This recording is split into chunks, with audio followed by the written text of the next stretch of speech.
सभी श्रोताओं का रामायण की कथा में हार्दिक स्वागत अभिनंदन। आज की इस वीडियो में आप सभी के सामने प्रस्तुत है कबंध का वध। बढ़ते हैं कहानी की तरफ। इस प्रकार पक्षीराज जटायु के लिए जलांजलि दान करके वे दोनों रघुवंशी बंधु सीता की खोज में दक्षिण दिशा की ओर चले। कुछ दूर आगे चलकर वे एक ऐसे वन में पहुँचे जो बहुत से वृक्षों, झाड़ियों एवं लता बेलों द्वारा सभी ओर से घिरा हुआ था तथा अत्यंत दुर्गम, गहन और दुर्गम था।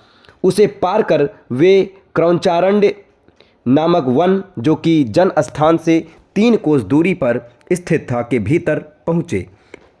वह भी सघन अनेक मेघों के समूह के सदृश श्याम प्रतीत होता था, किंतु विविध रंग के सुंदर फूलों से सुशोभित होने के कारण हर्षोत्फुल्ल सा भी जान पड़ता था। उसके भीतर अनेक पशु पक्षी निवास करते थे। वहाँ पर उन्होंने सीता को खोजना आरंभ किया, किंतु बहुत खोजने पर भी जब कोई परिणाम नहीं निकला तो वे और आगे चले।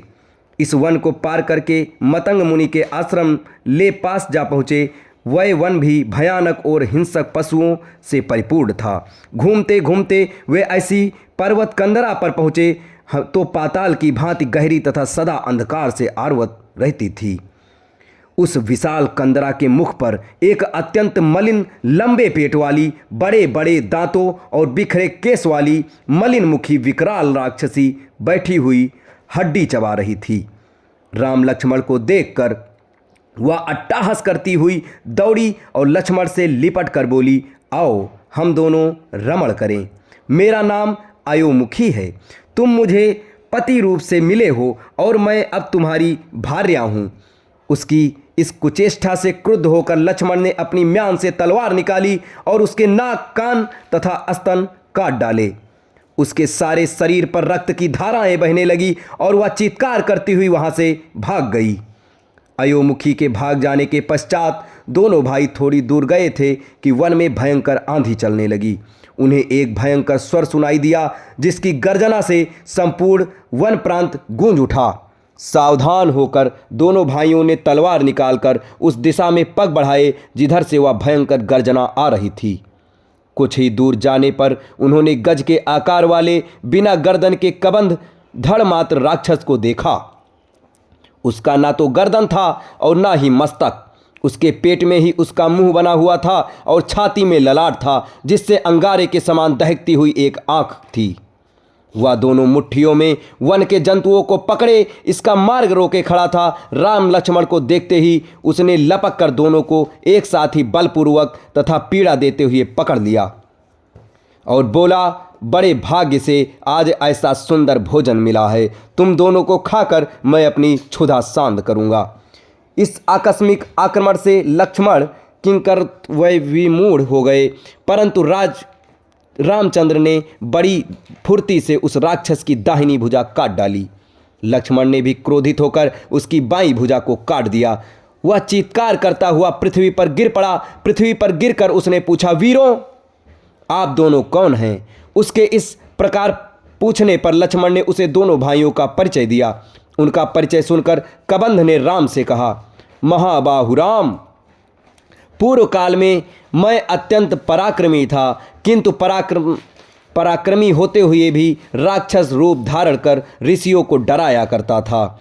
एक बार क्रोधित होकर स्थूल शिरा नामक महर्षि ने मुझे राक्षस हो जाने का शाप दे दिया। शाप मुक्ति के लिए मेरे द्वारा प्रार्थना करने पर उन्होंने बताया कि जब राम तुम्हारी भुजाओं को काट देगा तो तुम्हारी मुक्ति हो जाएगी। हे पुरुष श्रेष्ठ, आपने राक्षस योनि से मुझे मुक्ति दिलाकर मेरा बड़ा उपकार किया है। अब आप मुझ पर इतनी कृपा और करना कि अपने हाथों से मेरा दाह संस्कार कर देना।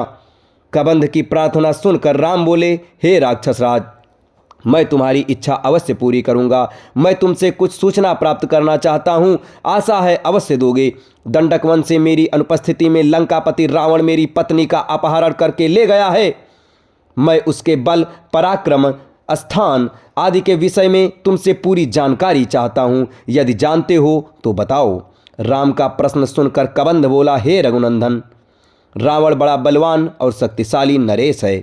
उससे देव दानव सभी भयभीत रहते हैं। उस पर विजय प्राप्त करने के लिए आपको नीति का सहारा लेना होगा। आप यहाँ से पंपा सरोवर चले जाइए। वहाँ ऋष्यमुख पर्वत पर वानरों का राजा सुग्रीव अपने 4 वीर वानरों के साथ निवास करता है। वह अत्यंत वीर, पराक्रमी, तेजस्वी, बुद्धिमान, धीर और नीति निपुण है। उसके पास एक विशाल पराक्रमी सेना भी है, जिसकी सहायता से आप रावण पर विजय प्राप्त कर सकते हैं। उसके ज्येष्ठ भ्राता बाली ने उसके राज्य और उसकी पत्नी का अपहरण कर लिया है। यदि आप उसे मित्र बना सकें तो आपका कार्य सिद्ध हो जाएगा। वह राक्षसों के सब स्थानों को जानता और उनकी मायावी चालों को भी समझता है। उसे भी इस समय एक सच्चे पराक्रमी मित्र की आवश्यकता है। आपका मित्र बन जाने पर वह अपने वानरों को भेजकर सीता की खोज करा देगा। साथ ही साथ वो आपको सीता को वापस दिलाने में भी आपकी मदद करेगा। इतना कहकर कबंध ने अपने प्राण त्याग दिए। रामचंद्र उसका अंतिम संस्कार करके लक्ष्मण सहित पंपासर की ओर चले। पंपासर के निकट उन्होंने एक सुंदर सरोवर देखा, जिसमें दोनों भाइयों ने स्नान किया। दोस्तों, इसके आगे की कहानी आपको अगले वीडियो में बताई जाएगी। तब तक हमारे चैनल के साथ बने रहें। धन्यवाद।